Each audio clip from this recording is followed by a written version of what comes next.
સુખદેવજી રાજા પરીક્ષિતે પ્રશ્ન કર્યો, મહારાજ સૂર્યવંશની કથા સાંભળીને આનંદ થઈ ગયો, પણ હવે મારાથી રહેવાતું નથી. મારું મન નૃત્ય કરે છે, મને પડઘા સંભળાય છે, મને ભાસ થાય છે, મને આંખે કાનો નજરે ચડે છે.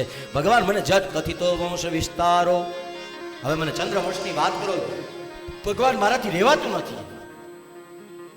અરે પણ પરીક્ષિત ઘડીક ઊભો તો રે, થોડીક રાહ જો, થોડીક આમ ધીરજ રાખ. પાણી પીવું છે? હા, પાણી પીવું છે? નહીં. ફરાળ કરવું છે? ના ના.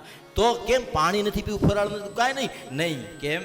તો ભગવાન પરીક્ષિતે બહુ મસ્ત સુંદર, મને બહુ ગમે દર્શન સ્કંદના આરંભનો આ શ્લોક.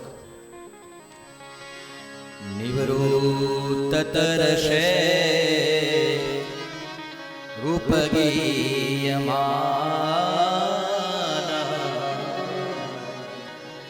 ભવોષધાશ્રો ત્રમનોభిરામ કૌતમશ્લો ગગુણાન્વાદા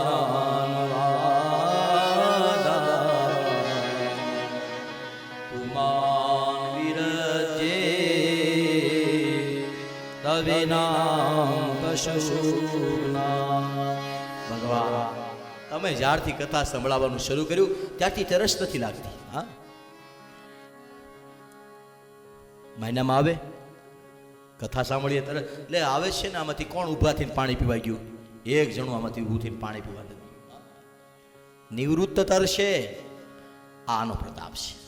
નો તરસ લાગે રૂપગીયમાન. દ્વારિકાધીશના દર્શન કરવા જાઓ, ચપ્પન સીડી ચડી જાઓ. હા, પછી હારે હોય કોક, આપણને કોક લઈ ગયું, એની કોઈની આપણને કાંઈ ન પડી હોય, આપણે એ જ ઉતાવળ ઝટ એની સામે વ્યા જાય. હા, અને જેને દ્વારિકાધીશના દર્શનમાં બહુ પ્રેમ હોય ને, એ અમારા આ બેન ટેવ છે. હું તો પહેલા દિવસે ગયો ત્યારે જોઈને બીજી વખત પછી મેં કીધું તમે તમારી રીતના જાય.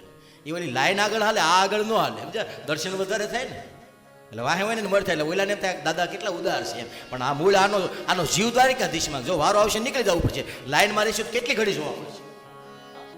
એટલે આવા દર્શનના પ્યાસી હોય ગણાય.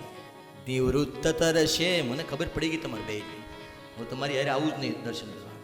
રૂપગી, કારણ કે ગળદીમાં ધોત્યા પહેર્યા હોય, કેટલી બીક લાગે તમને શું ખબર. તમે ધોતી જ પહેરી હોય પણ તમે વરુણિયા કહેવો, હું આચાર્ય કહેવો, હું કથાકાર છું. લે તમારી જેમ થોડું, હું તો કથાકાર છું ને ભાઈ, તો મોટો કથાકાર છું ભાઈ. મને બધા આમાં ને આમાં વેમમાં ને વેમમાં ગુજરી ગયા. અડધા મોટાની વેમ જેને થઈ ગઈ મરી ગયા. નો ખાય, નો પીવે, નો હેરાન કાંઈ. આઈને જો રસ્તામાં આવતા હતા એને બધા ચા પીધી, મારે થોડી પીવાય? ન પીધી. હાજે અહીં સુધી મેળ નો 7 કલાક રસ્તામાં કંઈ હામી તો ન આવે. એટલે નક્કી કર્યું છે હવે વળતા ક્યાંક પી લેવી છે. બહુ આઘું પડી જાય દ્વારિકા. તો મેં કીધું આમ ટેવ ખરી, પણ નીંદર આવે તો થાય, પણ નીંદર તો આવે ને બીજા ગાડી હાંકતા હોય એટલે ઉપાધિઓ ઓછી થોડી છે આપણે કાંઈ. હા, તો ઘણા એવા રૂપગીયમાન, રૂપ જોઈને અને ભગવાન આ દુનિયામાં એવો કોક અભાગ્યો જીવ છે. મહારાજે શિક્ષાપત્રીમાં કીધું ગમે એટલું દુઃખ આવે પણ જે આત્મહત્યા કરે એ બહુ મોટો પાપી છે. ગમે એટલું દુઃખ કરે. દાખલા તરીકે તમને કહી દઉં, તમે માણસ આપઘાત કરવા કરે છે. આપઘાત એટલે કરે ને માણસ કે માથે દુઃખ આવ્યું, હા, માથે પીડા આવી, માથે સંકટ આવ્યું. માથે પીડા આવી, દુઃખ આવી, સંકટ, એ શું આવ્યું? એ આપણે કરેલું કર્મ આવ્યું. આપણે મરી જવું તો કર્મ મટી જાય. અરે પાછા જ્યાં જન્મ છો ત્યાં હામ ઊભું છે પહેલા. તમારે ત્યાં જતા વાર લાગશે, કર્મ તો પહેલા જ એનું ઊભું રહ્યું છે. એટલે જેટલું માથે માંડી હોય એટલી બધી ભોગવી લેવી. પ્રેમથી ભોગવો તો ભલે ને પરાણથી ભોગ, આઈને પૂરું કરી દેવું. આઈને પૂરું કરી દેવું એટલે પછી ઉપાધિ નહીં. બીજી વખત ઘણા લોકો કહે કે આ ભાઈ તો ભગત હતો ને, સામને કરતો હતો, છેલ્લે જીવ જવામાં કેમ વાર લાગી? એને વાર લગાડી ભગવાને. કેમ? કારણ કે એને ભગવાનને બીજી વખત ધક્કો નથી ખવડાવવો. એના આ જન્મના ગયા જન્મના જેટલા હોય ભગવાન ક્યાંય એને ભગવી લે એટલે પછી તને સીધો ગઢપુરમાં લઈ જાઓ. હા, તારે ધક્કો નથી ખાવાનો, એટલે એને ભગવાનું. એમાં કોઈ કંઈ વાતો કરવાની જરૂર નથી. હું કરવા દુઃખી થાય છે, એના બધા પૂરા કરવા છે ભગવાનને. હા, એને હેત છે એની એટલે એનું સારું વિચાર્યું છે ભગવાન. તો રૂપ ગીયમાના ભગવાન આત્મઘાતી હશે એ કથા મૂકીને પાણી પીવા ઊભો થાય, આત્મઘાતી હશે એ કથા મૂકીને જમવા ઊભો થાય. જેને પોતાનું હિત નથી, જેને પોતાના જીવનો પોતાના મનુષ્ય જીવનની સાર્થકતા નથી, એવો વ્યક્તિ કથાનો રસ મૂકીને બીજામાં મોઢું નાખે, બીજામાં જીવ નાખે. અમે તો આપણે ત્યાં સાકર શેરડીનો સ્વાદ ત્યજીને કડવો લીમડો બોલમાં રે રાધા દાદા કૃષ્ણ વિના બીજું બોલમાં હે સાકર શેરડીનો રાધાનું નામ, રામનું નામ, કૃષ્ણનું નામ એ સાકર છે. એટલા માટે માખી આપણે બધા કેવા છીએ? માખી જેવા છીએ, આપણને બધાને સ્વાદ. પણ યાદ રાખજો, કોઈ કવિએ કીધું છે માખી હો તો વાંધો નહીં, પણ સાકરની થાવ, ગોળની નહીં થતા. સાકરની માખી થાઓ તો સ્વાદ લઈને ઉડી શકશો, ગોળમાં પગ ખૂતી જાય. હા, પગ ખૂતી જાય પછી નીકળશે ને, કારણ કે માખીના પગ નાના, તાકાત ઘટે એને, એટલે પડ્યું રહે. એટલે માખી થાવ, કીડી થાવ, મકોડો થાવ, પણ એ બધા સાકરના સ્વાદ લઈ મૂકી દો. સંસારમાં આવેલું સુખ પણ ભોગવી લો, દુઃખ પણ સુખમાં ન છકી જાઓ, દુઃખમાં ન રડી જાઓ. ભગવાનને કીધું ને ભગવાને કીધું, સાંભળ રાજા, એક વખત આ પૃથ્વી પર કંસ નામનો રાજા અતિશય ઘોર કર્મ કરે, પૃથ્વીનો ભાર વધ્યો.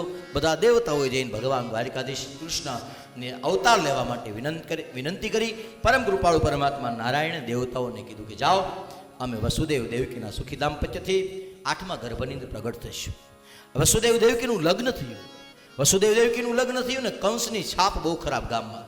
હા, કંસની છાપ બહુ ખરાબ. એ એના ભાઈઓને બધાને મારતો ને હેરાન કરતો.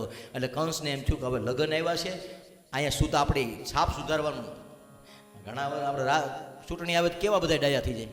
હા, બોલાવતા નહીં, અરે આવો કેમ કંઈ કામ કરતું કીધું, હું અહીંયા છું હમણાં આમ છું. પછી શું મંતર આવું થાય ને ઘણી વખત. હારાય છે ઘણા, પણ ઘણા એવાય છે પછી નથી દેખાતા. પહેલાં બહુ દેખાય આપણને એમ કે ગાંઠિયા ખાઓ, ગાંઠિયા ખાઓ, ગાંઠિયા ખાઓ, જલેબી ખાઓ, ભજીયા ખાઓ. ચૂંટણી હોય ત્યારે બધું ખાવા મળે, અને પછી આપણે બધું ખાધેલું હોય ને એમ. હા, તમે બધા સમજદાર જ છો. એ ભગવાન